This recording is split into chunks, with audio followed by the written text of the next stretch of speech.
welcome to Navigating Your Customer Success Career Path.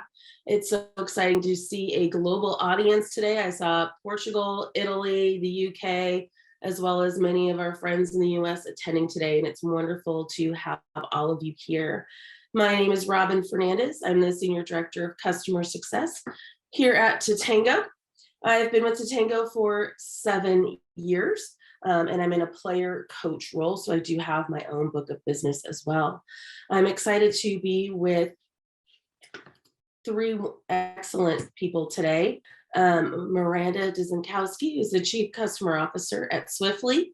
Naomi Hawn, who's the Manager of Customer Success at Egnyte, and Jack Daniel, who's the VP of Customer Success at SentinelOne. He has an amazing name for us on a Thursday. I'd love to welcome all of you and invite you to tell us a little bit more about your role and responsibilities, and we'll follow along with the pictures of the screen and start with you, Maranda. Good morning, good afternoon, or good evening, depending on where you are. I'm Maranda Dziekonski. I'm the Chief Customer Officer at Swiftly. Swiftly is a big data platform that powers public transit.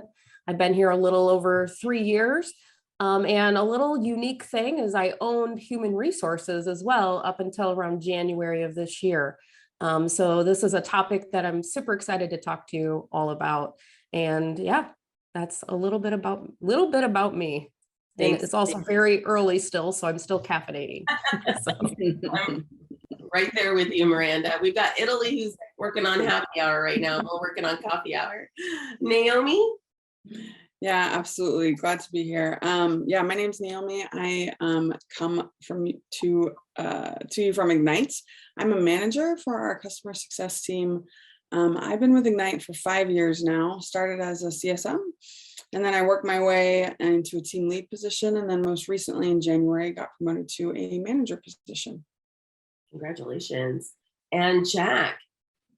Yeah, so thanks, Robyn. As Robyn said, I'm Jack Daniel, so I lead customer success here at SentinelOne, so large cybersecurity company on the endpoint. So, we're the last defense against many things, in many organizations, and my teams are responsible for everything from provisioning customers initially when they purchase, all the way through nurturance and into handing that account off back to the renewal owning rep for a successful renewal. So all kinds of fun stuff along that journey.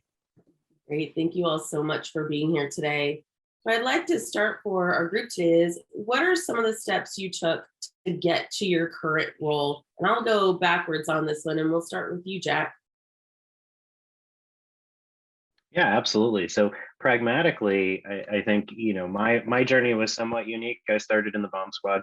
Not many people know that. So uniquely qualified to deal with stressful situations, but ended up in a technical consulting world and, eventually into professional services and leadership and whatnot. I think, though, that, regardless of the path or the modality, the things that I've always focused on, regardless of the role, were being, solution-minded always in every conversation, whether it's with a customer or internally.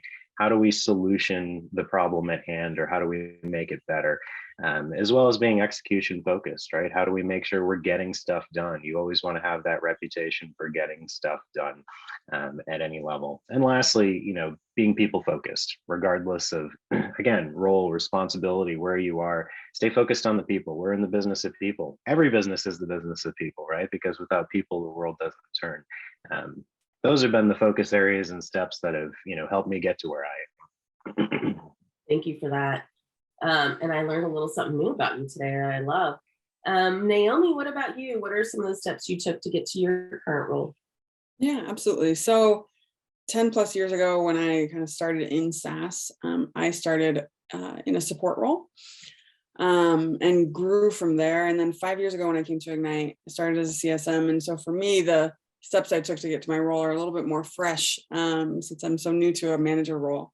So for me at Egnyte, when I started, we only had 5 CSMs. So it was still very, startup from a department perspective. And so there weren't a lot of processes, not a lot of structure.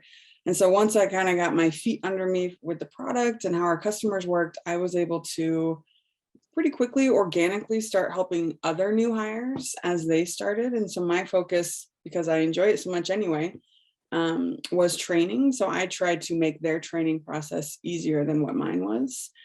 And that grew into kind of a more organized training program where I was leading weekly training sessions, and we had more of a documented process. And it's grown a lot over the last 5 years as we've continued to add more people contributing to that process. But I would say, if I had to pinpoint one thing that kind of took me from an individual to contributor to trying to improve processes and grow my career at Egnyte, that was probably one of the big things in the early days. Thank you so much for that. Congratulations on your growth there. Maranda, what about you? What are some of the steps you took to get to your current role? Well, so I kind of had a unique path.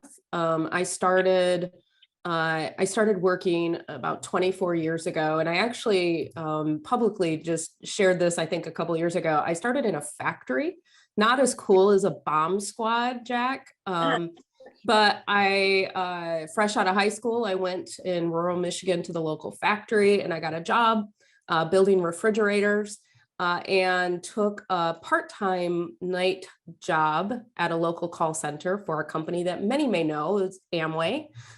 So I kind of started there. I started in a call center. I got a taste of working in an office and really enjoyed it, and started looking around to figure out how can I really double down on that world and move away from the factory world. So that's a little bit about how I got started. Now, I also had some twists and turns in between. I moved to Mexico for a year. I took on a pretty big role at a factory there, kind of like a plant manager, came back and took on a role doing what I call customer success of that era. It was in the very early 2000s, but I managed very large portfolio. I had $15 to $20 million a month that ran through my desk, and I worked at that company for 9 years. So I kind of grew up there. And then I made the trek from Michigan to Silicon Valley and started working in startups. I have now been a part of 7 startups. I've been a part of 3 companies that have had successful exits. One, we had a unicorn IPO, an acquisition, and another IPO. But I've also been a part of companies that have failed. And I've learned just as much from those as I have the ones that have had the strong exits. So again, lots of twists and turns, but it's what has made me who I am today and helped me get to where I am as well. I love that. And I hear you're probably really handy if you worked with the refrigerators. I am a little handy. I can change my brakes, oil, brake pads, oil, stuff like that. But I haven't really done that stuff much over the last 10 years. So I think the mind still works in a certain way that helps you in unblocking customer success. Absolutely. I can fix anything with duct tape. I may not be able to, it may not be the correct way, but I can fix anything with a little bit of duct tape. That's what I think. Duct tape and paper clips. It's all you need. Yes. Thank you all so much for sharing that. So what I love to understand is, at a senior level, how do you navigate and get things done? Maranda, why don't we start with you on that one? So how are you navigating and getting things done at that senior level that you're at? Some days very poorly. So I'll just be honest. I sit in a crazy amount of meetings every day. And sometimes it's really hard to actually do like the strategy work. So I work really hard to kind of block off times, like blocks of time on my calendar, to where I can sit back and think about where do we need to be in a year? Where do we need to be in 2 years?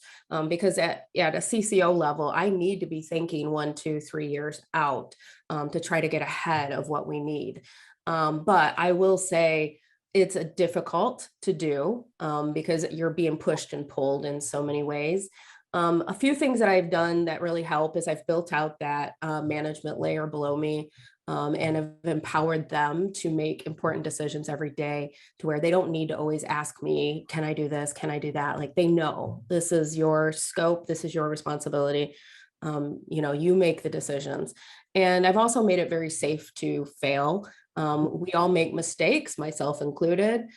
So by me empowering others and helping them know what they can and can't do. And if they fail, it's going to be okay. We're going to learn and get better from it.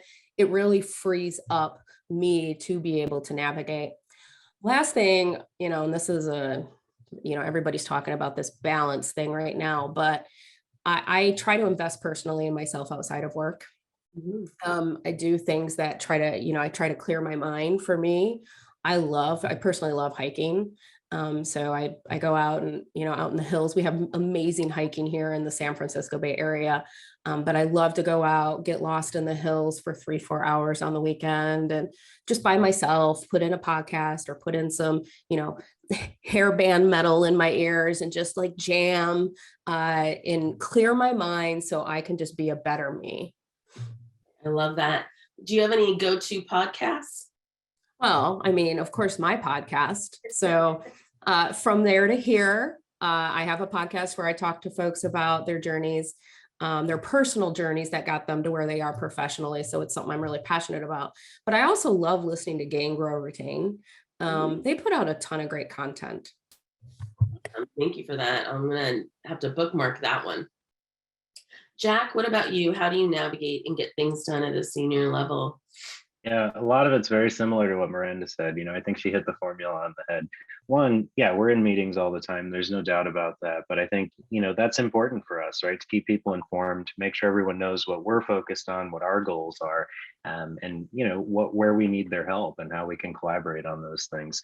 Again, to Miranda's point, empowering people, 100%. I think that's incredibly important to make sure we're picking the right leaders and empowering them to both accomplish things and make mistakes. Like Maranda said again, I'll just keep saying that, Maranda. People need to be able to make mistakes, right? Nothing we're doing here is set in stone. The constructs of what we do are still being established. So empowering people to be able to make decisions and make mistakes, I think is incredibly important. Overall, we just need to assume awesomeness, right? And that helps across, our peer relationships, getting things done that other teams are going to do what they're supposed to do. Our teams are going to do what they're supposed to do, and we're going to do what we're supposed to do. Will help us, navigate all of those things. I think, lastly is just making sure we have a collaborative goal structure in place. That's always been helpful. When we design our OKRs, they're very focused on making sure that there's a singular goal across all executive teams to make sure that we're all working towards the same goal and we all have deliverables towards that goal. So even if we're not able to sync all the time or have meetings on things or collaborate in the right way, we're working towards the same end, which helps us get things done. And then lastly is sticking to those goals and focus areas, right? In customer success, we pay the debt of a lot of organizations, right? We pay tech debt, we pay people debt. We, are between the customer and, the rest of the business. And part of that is making sure that we're not always super tactical, running around, that we're focused on our goals in a, particular direction. If something doesn't fit, in that bucket or in that focal area, it's okay to say no, right? An affirmative no will go a long way. So what's your tips on saying no, Jack? Smile while you do it. No. Realistically, it's, being as transparent as possible. I'm a huge believer in transparency, maybe to a fault sometimes. But, when you say no, make sure they understand why. Make sure, there's an alternative or there's a date to reapproach it in the future, right? It's not just no, bye. It's, no, here's why, but we can approach this, down the road. Or here's, some alternatives that maybe you didn't think of. Great. Thank you for sharing that, Jack. Naomi, how do you balance work and home life? We're in a place where everyone's now working from home, which is new for some people, not so new anymore 2 years later. But, it's very hard to walk away from that computer. So how are you doing that balance? Yeah, this question is a pretty near and dear question to me. It's always been a priority for me, but also recently in 21, I had my first child. So I have a little boy. And so learning how to prioritize work and then the important things with life has been really important. And fortunately, Egnyte and my manager laid a really great groundwork and foundation in order to help me achieve that, especially as things got more interesting. So, first off, I think company culture plays a big part of it, right? If your company doesn't promote a work-life balance, it's really hard for you to achieve it. and put those boundaries in place. And so I'd like to say I'm lucky that Egnyte does that, but also it was an intentional choice when I was interviewing and when I came to Egnyte. It was a choice in the company and also in my manager. And then I, was lucky that my hunch paid out. And so for me at Egnyte, we have unlimited time off that you can use at your discretion. And so the strategies I've put in place is, at the beginning of the year, I work with my manager to kind of communicate how much time off I would like for the year. Kind of in general, we kind of set some goals. To me, time off is a benefit that I want to take advantage of, and it's important in order to avoid burnout. And then we work throughout the year to try and plan as much ahead as possible. It makes her life easier. It makes my life easier. And then also Egnyte, our CEO, I remember during 2020, during COVID,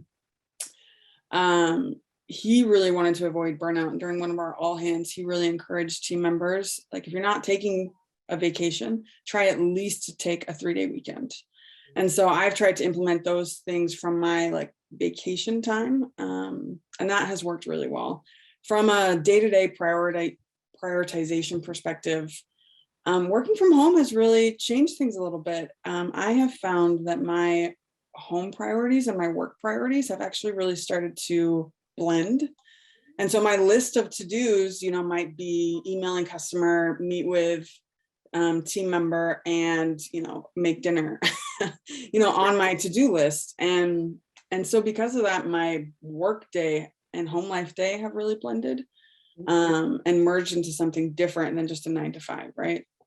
And that has been successful, but something I always have to really prioritize on top of just my homework and my work is prioritizing myself. And so some of the things Maranda talked about, like making sure I'm getting my relaxing time in, or the things that really feed me, whether it's exercise or being in my garden or sitting myself down for a glass of wine and TV, those things are important as well. And so learning how to prioritize what needs to happen today, absolutely, and what could wait, is something that I think have honed with feedback from my manager as well as from my team that I am accountable to. And so I think that is a really important skill as we learn to have successful work-life balance. Yeah, I gotta say, it's definitely hard. This laptop stares at you. I had to learn to just shut it so it can't see me anymore. So I can, get done the personal time, because we all got to watch the final episode of This Is Us. Miranda or Jack, I know Miranda, you go hiking, you've got your heavy metal music. Jack, any other, ways that you can kind of turn the work volume down? I'll let you know when I find out. No, I do try to play tennis as often as possible. Running, that physical activity just helps. It releases everything and allows you time to think. Reading certainly helps too. That time where you can just kind of close things off and get in that little world while still, sort of stimulating your brain, I think is, been beneficial to me. Good, I like it. I like the tennis. Take it all out on the ball, right? Exactly. Yeah. I'll just add here, it's okay for folks just to spend Saturday on the sofa as well. Don't feel guilty about that. Totally. I have Saturdays where I'm like, okay, I am just going to literally binge watch all of 90 Day Fiance and just sit on the sofa. And that's okay. I mean, I think that we talk a lot about all the physical activity we're doing and this, that, and the other. And you know what? Damn it. Sometimes you just need to sit on the sofa and do nothing and be okay. Amen to that. So Miranda, we're talking about life balance, but let's talk about how do we motivate the team? We want to make sure we're avoiding burnout. It's a great resignation. How are you motivating them? Yeah, I mean, look, first things first, I'm not an expert at this. I mean, I don't think anybody is. That's why the Great Resignation, that's part of why the Great Resignation has happened. But first, I like to get to know everyone on my team on a personal level and understand what motivates them. There's never just a one-size-fits-all answer to motivating your team. So figure out, what are their goals? What are their desires? Where do they see themselves in a year or 2 years? Help paint a vision with them of how they could grow within their current role and grow beyond their role. I always want to make sure too that the team understands the whys behind what we do. I think that's a big problem in a lot of organizations. We have the team just going and doing all these tactical things, and they don't really get the why, and then they get burned out. I think the why is sometimes like the motivating factor that drives folks. Last thing, I know that there are a lot of people out in the job market right now and, moving companies. If you are one of those folks, either a CSM or a CS leader that is looking to move, find a company whose mission drives you, and that you want to link arms with the folks around that mission. And that's going to help with the motivation, and that's going to help with, I'm not going to say avoiding burnout, but it's one of the levers to help you not become burnt out. I totally agree with that. That's part of why I came to Totango. I was passionate about customer success. And so where else to go? Customer success platform company. So it was very sage advice. I know we're wrapping up on time, so I do want to ask everyone to please post questions in the Q&A, and I'll be incorporating those in the next 10 minutes. But Jack, let's go to you on what do you wish you had known before taking your first management role? Great question. Yeah, lots of things. Because everybody thinks that, oh, yeah, manager is my next step, right? I want to be a leader. But what they don't understand is that it's, exponentially collaborative and exponentially cumulative.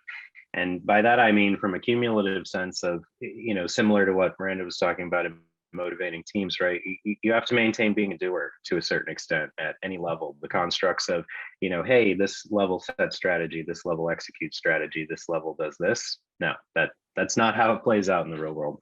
No matter what level you're at, you're executing, you're doing, you're in the trenches with your employees, and expected to be setting the strategy and collaborating and leading and being there for all your employees. So it being exponentially cumulative is certainly true, and something I think everybody should be mindful of, that it's hard work, but it's rewarding, right? You need to measure that in impact, right? I want to be a leader because I can have this level of impact.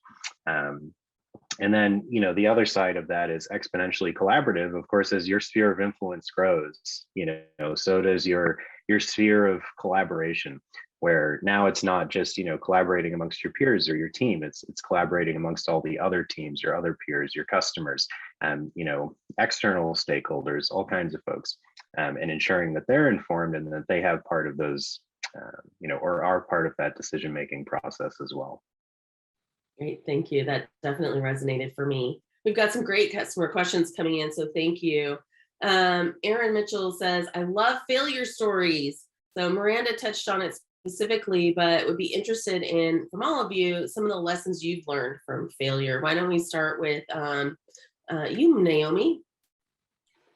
Yeah, for sure. So I think as a CSM, or honestly just anyone who works with customers, at least one of the things that I've struggled with in developing a skill here is setting expectations, right? When you're setting expectations, you're balancing everything your company's working on, you're balancing the needs of your customer and what they want to hear. And so there's been many times where the expectations I set were inappropriate in some way, either for what our company could do or what the customer wanted to hear. And so I know one failure, I had an upset customer, and the expectation I set around when we could turn something around to fix a problem they had was totally inappropriate. So I had to walk that back. I had to work with the customer to reset and level set those expectations once I learned how off they were. That's always kind of a difficult conversation, but I think your customers can respect you more for being upfront, owning up to when you messed up. I mean, hey, I was incorrect. I have learned what a better expectation is here, and communicating that appropriately. And I think just over commuting in the sense of keeping them up to date Mhm. is a good way to fix those types of problems. So that's one probably common. I'm sure that's an experience a lot of people have. That's one place where I know I've had some stumbling blocks. Right. Miranda, I know you create a safe place to fail, so I can appreciate that. Jack or Miranda, anything you want to add before I move to the next question? We make mistakes all the time. There's no doubt about it. But I think they range in scale. Of course, Miranda was saying in the chat she caused product recall one day. I mean, certainly things like that happen. We, in customer success, as managing customer communications, I think that's a very common one, right? You actually hit the red button and send a message to 30,000 people, and then realize that was the wrong message or the wrong 30,000 people, or all kinds of things like that. But that's the world we live in customer success, right? You make a mistake, you learn, and then you transform into more process-driven approach from there. So we're getting a lot of questions around what advice do you have on someone breaking into customer success, or someone who doesn't work in a traditional CS job today? We have a lot of, I know I do get a lot of teachers applying. They're all running away from education and they want to get into customer success. What advice do you have for them? Why don't we start with you, Miranda? Yeah, I get this question a lot on LinkedIn in my inbox. First and foremost, it's not impossible, so don't give up. The place to start would be looking for companies that support your domain expertise. I find that's the easiest way to get in. So for teachers, looking for technologies that are in ed tech. If I actually had a lawyer apply, I've had multiple lawyers actually, one recently applied, looking maybe in legal tech or like the domain. If you're a salesperson wanting to transition to CS, and you can't make that move within your organization, look for, companies like Salesforce or companies that actually are catering to sales. Another way is be open to starting in a different role that has a lower barrier to entry. There's just the reality of some organizations need folks that have that relationship management, portfolio management experience for customer success teams. So that makes the barrier into those organizations a little bit more difficult to go directly into customer success. But you could always start in another area like customer support and make it known that you want to move to customer success and work with your manager to have that kind of career path or career plan. There are multiple ways and people are doing it every day. Don't get discouraged because it can be difficult, but it is not impossible. I mean, all of us had to start somewhere, right? Yep. I started in retail. Not as cool as the bomb squad or the refrigerator factory. Right. Jack or Naomi, anything you want to add there to help people break into CS? Some of it I would just say is networking and finding the right company too, right? There are a lot of companies who are willing to take risks on the right people. Our hiring profile is one that very much doesn't look at past experience, but looks at the attitude and the aptitude of the individual we speak to. And to Miranda's point, sometimes it's just an expectation of roles. Has anyone counted how many times I've said to Miranda's point on this webinar? I feel like it could have been a cool drinking game. We're giving away prizes. Yeah, exactly. But ultimately, I do think that it is about setting the right expectations for the role, right? Look for those junior CS roles too: customer enablement specialist, customer experience associate. Some of those maybe non-alternative titles to a customer success manager, or what would be lower in leveling for a customer success manager. And again, find the right company. I think I just want to +1 and thumbs up on the network thing. You need to build a network before you need it. LinkedIn is the best place to do that. Get out there and start, commenting on posts and interacting with folks and get your name in a hiring manager's head. Build that network before you need it. It's so crucial these days because of how competitive it is. It's almost just as much who you know as it is what you know, to help you kind of get that in. And participate in groups. Gain, Grow, Retain was one mentioned. LinkedIn has groups as well. I'm in a very popular Slack group led by Miranda that I love and I get a lot out of it. I'm in CS, but it's like, I love to hear what other people have to say, what they're doing. gives me ideas to try, but also helps me network with them. Naomi, any last pieces of advice before I wrap up? Yeah, I mean, I just think to prove the success of what these guys are talking about, for a while before COVID, Spokane, Washington was our hub for most of our CSMs. And there's not a lot of SaaS companies here in Spokane, and we were mainly hiring for the office. And so we actually hired quite a few people who didn't have CS in their title as they were applying. We hired several people who came from teachers or education. There's lots of different backgrounds. And so I think there's plenty of success and capability and options for people who don't have that CS background. I think the main thing you as an individual have to think about, because we've also had people come from other roles where it wasn't successful for them because they didn't totally understand what it meant to do customer success. So to the points about networking and talking to people who are in the roles to really understand what do they like about it, but what are their challenges? What does their everyday look like? Because you need to, customer success isn't a place that kind of has real highs like sales and other benefits of other departments. It's kind of a different beast in my opinion. And for me, it's really fulfilling and it feeds what I need, but that's not necessarily the case for everyone. So do your research. That's a very good point, because we're in a spot where we're customer facing. And so we hear negative things to us and we also hear the positive things, and you have to be able to bounce back quick. So just some key takeaways. I took a ton of notes today. So thank you, Maranda, Jack, and Naomi for being open with the group today and really sharing your experiences and best advice. Some things that we heard today: be listening, be learning, be growing. Listen to those podcasts. Network is a part of that. Looking for learning opportunities. I saw a lot going on in the chat about the Slack groups, books to read, articles to read.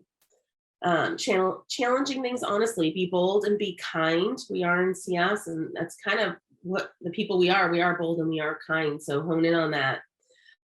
Being networking. Raise your hand for new projects. It's a great way to start leveling up. I saw some people with flatter organizations.